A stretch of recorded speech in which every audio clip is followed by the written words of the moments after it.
Mathew Henson, Arctic explorer.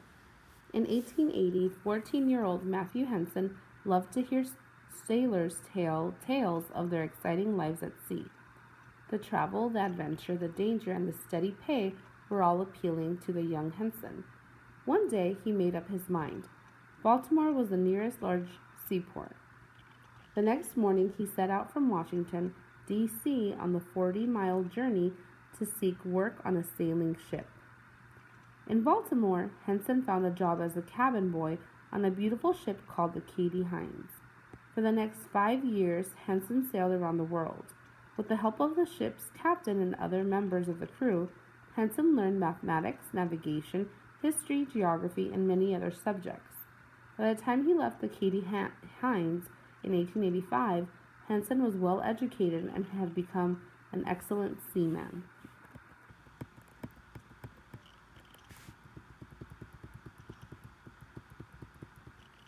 Unable to find work anywhere else, Henson took a job in a hat shop in Washington, D.C.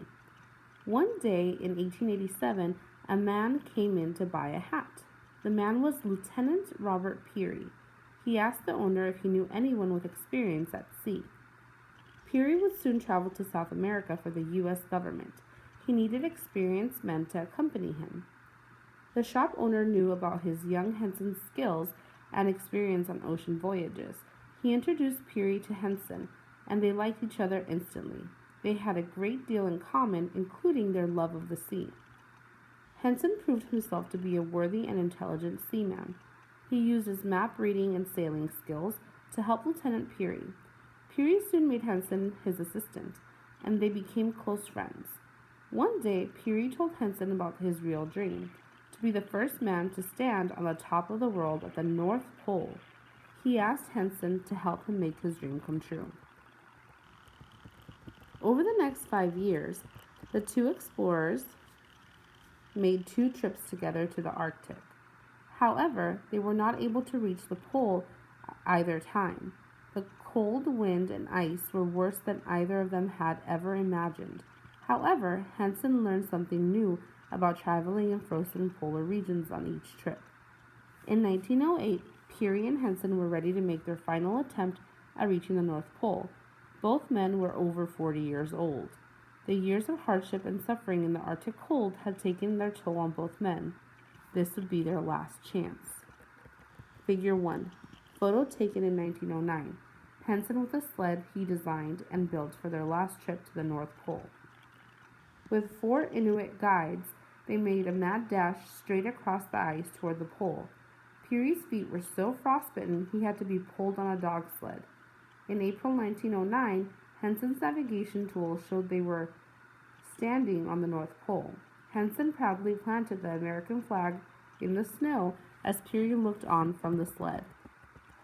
In later years, Robert Peary and Henson were greatly honored for their accomplishment. Today, the two friends and fellow explorers lie in heroes' graves not far apart in the Arlington National Cemetery in Washington, D.C. Number 1. Read the 2 sentences from the article. The cold wind and ice were worse than either of them had ever imagined. Peary's feet were so frostbitten he had to be pulled on a dog sled. Which of the following describes the relationship between these 2 sentences? A. The sentences make a comparison. B. The sentences describe 2 steps in a process. C. The first sentence explains the reason for the events in the second sentence. D. The second sentence gives the cause of the events in the first sentence.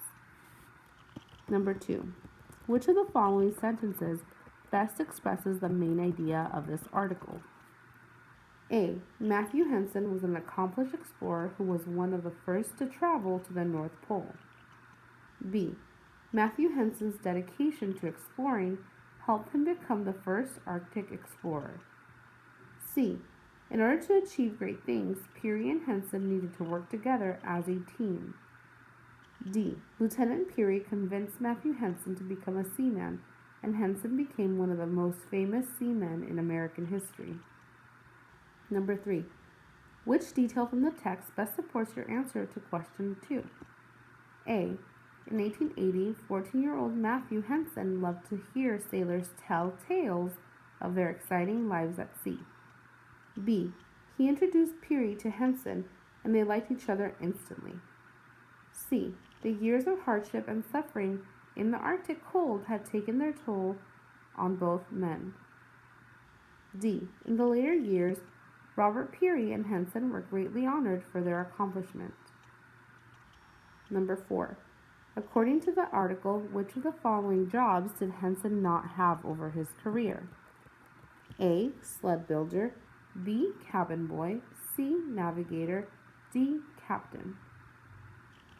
Number 5. Which of the following sentences best explains why Mathew Henson wanted to become a sailor? A. In 1880, 14-year-old Mathew Henson loved to hear sailors tell tales of their exciting lives at sea.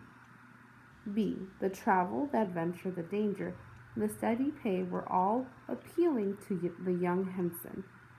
C. In Baltimore, Henson found a job as a cabin boy on a beautiful ship called the Katie Hines. D. One day, Peary told Henson about his real dream, to be the first man to stand on the top of the world at the North Pole.